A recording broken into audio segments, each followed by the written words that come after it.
Skont l-aħħar stariċ, l-Istat tan-Nazzjon ikkummissjonat mill-Uffiċċju tal-President ta' Malta, 37.4% tal-popolazzjoni Maltija mhix komda bil-multikulturaliżmu, terz tal-popolazzjoni hija neutrali fil-waqt li 28.8% qalu li huma komdi.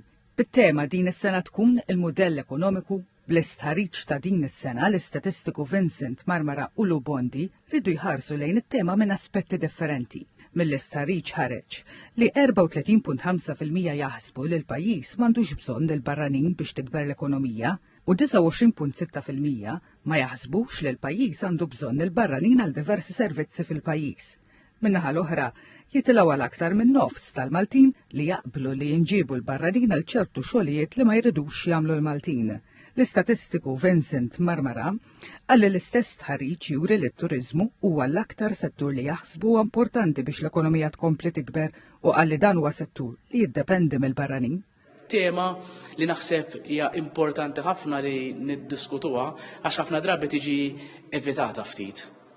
Ukoll u hemmhekk hemm sentiment ċar tal-poplu, l-poplu għandu raġun dejjem.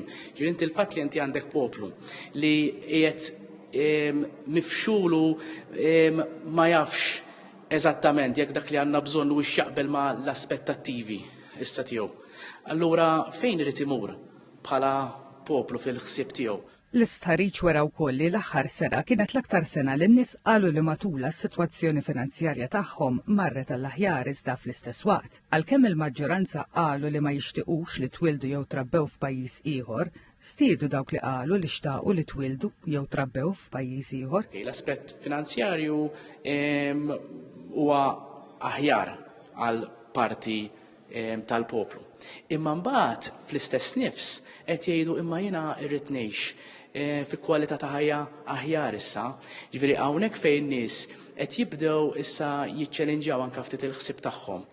Dan l-istħarriġ sar waqt kampanja elettorali u kontrarju għalli normalment jiġri meta n-nies ġew mistoqsija kemm qed jagħtu importanza lil politika fil-ħajja tagħhom, il-persentaġġ kompla jonqos. Meta s-soltu f'kampanja elettorali dan il-persentaġġ iżdied. Il-maġġoranza assoluta ta' dawk li wieġbu l-istħarriġ qalu li jemmnu falla. Iżda naqsu b'10% għal inqas minn 40% tan-nies li qalu li jikkunsidraw ħafna reliġjon meta jieħdu d-deċiżjonijiet dwar dak li huwa tajjeb jew ħażin. Familja tibqa' l-iktar sors importanti u b'mod konsistenti qed jgħidu li l-familja huwa l-iktar sors importanti għalihom biex jieħdu d-deċiżjoni tagħhom li jinfluwenzawhom kemm għall-għażliet li jagħmlu jew anke meta jkollhom il-problemi tagħhom. Lubondi jinterpreta r-riżultati ta' dan is-sondaġġ bħala wieħed ta' salib it-toroq għad-demokrazija Maltija.